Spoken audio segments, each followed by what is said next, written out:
Hello, everyone. This is Mike from your car dealer Bond. And part of what I'm trying to do is really sit there and think about, and I'm sort of married to this idea of, trying to spend my time as wisely as possible.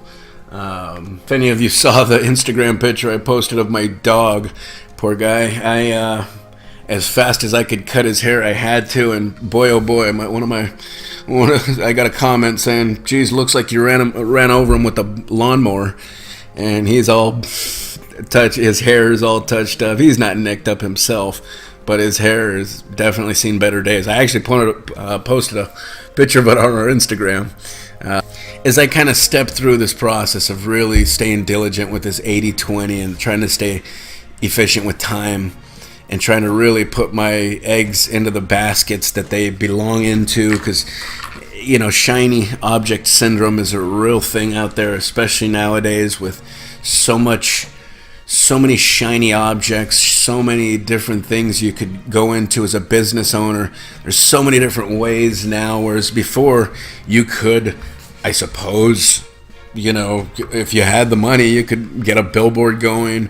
If you could somehow tag the money together, you could maybe earmark it for something like radio ads. If you really got into a great deal, or you went deep enough into the time, deep into midnight or whatever time, or even you hit a certain channel, certain non-English speaking channels or deep cable, you'd be able to get some kind of discounts into TV commercials. But nowadays, because of the social media factors, because Facebook, Twitter, YouTube, podcasts, Instagram, Pinterest, Tumblr, the list goes on and on. SEO, blogging, that kind of thing, pay-per-click, Facebook ads, LinkedIn, kind of what areas do you go into as a business owner? And for 5 minutes, if you're listening to any commercials, somebody's going to tell you that they've got a course that's got your name on it that they're going to offer you for the low price of $999. It's discounted from $1,700. Usually it's actually $5,400, but they discounted it last month, and this month, if you act quick, they're going to discount it for you, $999. You can make that in 4 easy payments. But wait, and they got all that, and if you get off easy, some of these courses are only $600. And I get it. This is a great.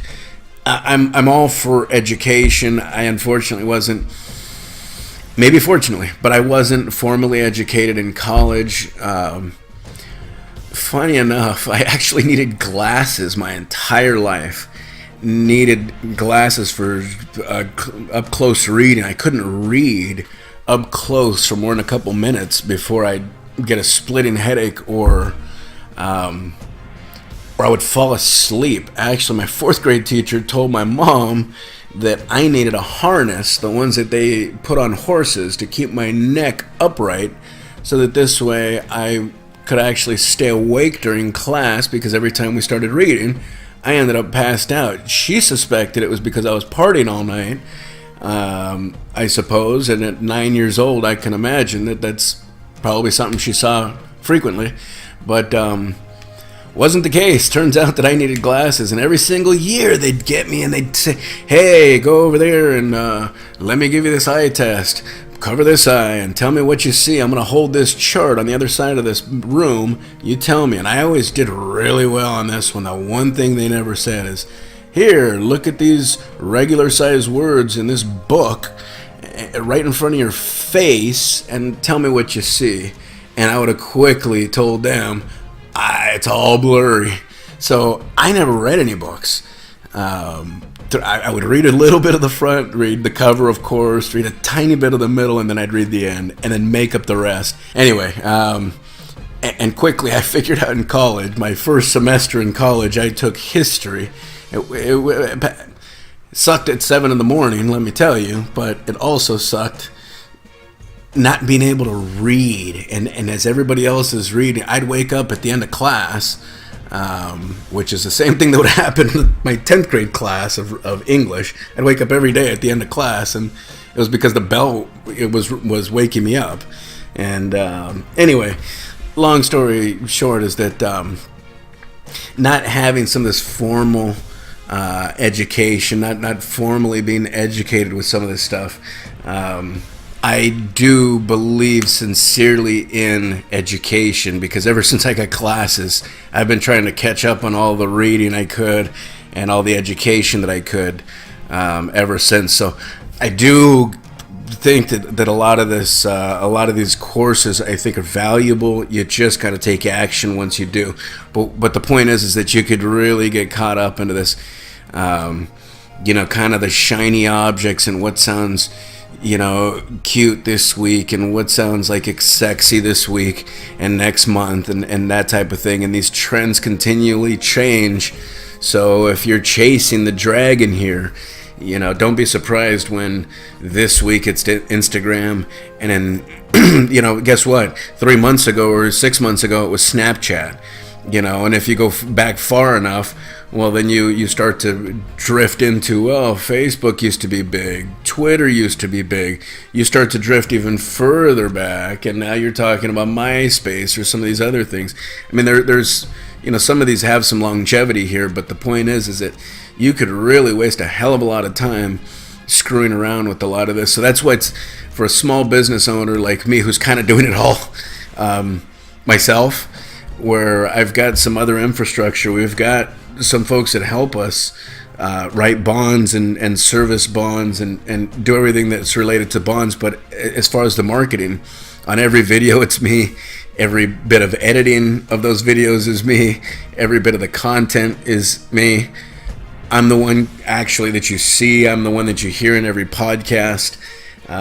It's different content, so I have to draft content for both. I'm the one that does every single one of the blogs that's in Cal-Surety.com. Every blog, every page, I'm restructuring every page there to kind of fix the silo structuring of that website. We rebranded another one. We actually flipped this HTML code. I had a website, cardealerbondnow.com, cardealerbondnow.com. This website was horrific. Actually, no, I take that back. 6 years ago, it was fine, and it looked fine. It functioned fine. Everything was fine. The only problem was it was in HTML. I don't code, so I don't know how to code. I don't know PHP, I don't know HTML, I don't know any of that shit. So I couldn't touch it. I couldn't modify even the slightest word. So I had it flipped into a WordPress environment. So now I can modify anything I want to, anytime I want to. And that new interface just went live recently. But cardealerbondnow.com, I'm slowly going to start building that out. After I finish re-siloing the Cal-Surety.com website. But anyway, I mention all that to say that between updating LinkedIn, between updating and keeping our posts going with Facebook and with Pinterest and with Instagram, I've started to farm out some of this to parts of my team. And I know that there's some automated ways to do this with Tailwinds and with some other software that can kind of automate some of these processes, and I think in the future I'm going to probably do that. But at the beginning stages of this, which is where we're at with a lot of the social media marketing, and I've had to tailor it down to a few platforms that we're really focusing on, because we could get really stretched out really fast. And again, we write bonds all day long. We're helping car dealers place their bond. We're helping car dealers place their insurance. We're helping car dealers create logos and create business cards for their.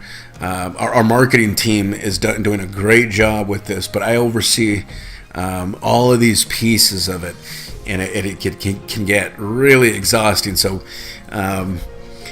Two things. One, I'm going to continue to share these results that we get with you guys. We had something like 366 video views last month. So I'm comparing the time that people spend consuming our content. So I've got 65 downloads of the podcast and I'm comparing it to 366 views of various videos that I've created over the last month. I've probably created 6 or 7 videos versus 4 podcasts. So there is some apples and oranges with the audiences. But anyway, all that to say that we're really starting to peel back the layers of what's working, what's not working, what we need to abandon, really analyzing, which baskets we should be putting a lot more of our eggs into. Now, that said, I also want to keep spraying and spraying and spraying into some of these directions at the beginning, because I don't exactly know what's going to work the best. And I've heard so many different things. My God, the data's coming at me so fast. Do this, do that. You need to do this. You need to do that. You can do this. You can do that. And all these things are true, but you can't do it all. So it's really helpful to us, A, to continue to analyze it. B, I'm going to continue to share it with you guys. And just so you guys can follow, for me, I always loved a good story of the small guy, who I always kind of love to take that journey and see how he grew, see what they did. Kind of, you never know later on what it grows into, but imagining that one day this is going to be a pretty decent sized platform, and we're going to have more than 65 downloads in a month. Kind of getting on and being a part of the journey the whole way through, kind of might be interesting for some of you guys. So I'll continue to keep you guys. Posted on how all that turns out. And if you guys got any great insight on any of this stuff, by all means, tag me on Instagram or our Pinterest. I'll put all the links to all of our social media down below in the description. But by all means, get a hold of me. I'd love to chat with you, friend you guys, and kind of carry on the conversation here, because I certainly don't know all of this that I'm supposed to know, but as I do start to figure things out, I'm going to share it with you guys. So if you guys are getting started on some of these platforms, or you guys are interested in getting started on some of these platforms, and some of them work well for one industry but not for another. Instagram might work well for certain things, for a car dealer, that they might not necessarily work for my business. Certain times it's it might work. Pinterest might work for a certain for car dealers a lot better than it would for my business. But I'd be happy to tell you how I'm leveraging it. I'd be happy to pull up my skirt here and show you what I've got going on with the back end of our SEO platform on our website, with our content, with how I'm siloing our website structuring and things like that. I mean, I'd be happy to share with you to the extent that you guys are willing to, that you guys are interested. That's part of what it is too, is that here's another shameless plug, is I'd love to hear your guys' feedback on what you guys would like to hear more content about. Because as I chomp down information, and I chomp it down fast, I can help turn you guys onto a lot of it. Certain hosting accounts. We've got 3 different hosting accounts that we've tried over the last 7 years. I can tell you which one works probably best. As a matter of fact, I'll put a link to it down below. And as a matter of fact, if you guys need us to help set you up with a hosting account, or for your small, kind of get your emails going together for you, because you don't have a branded email to your business, you're still sending out emails on your AOL or your Yahoo account, we can help set up a hosting account for you. We can help set you up an email that's connected, that has your business name as the domain. So it would say, for instance, Mike at Mike'sAutoSales.com, or info at Mike'sAutoSales.com, or whatever I wanted it to say, service at Mike'sAutoSales.com. We could set you up. We could set you up with 10 of them. Depends on what you need. This is Mike at Your Car Dealer Bond. Thanks so much for hanging in there. We'll see you on the next one. Derita, derita, derita. Stop, stop, stop. Look at it, look at it. Up, up, up, up, up, up, up. Don't move.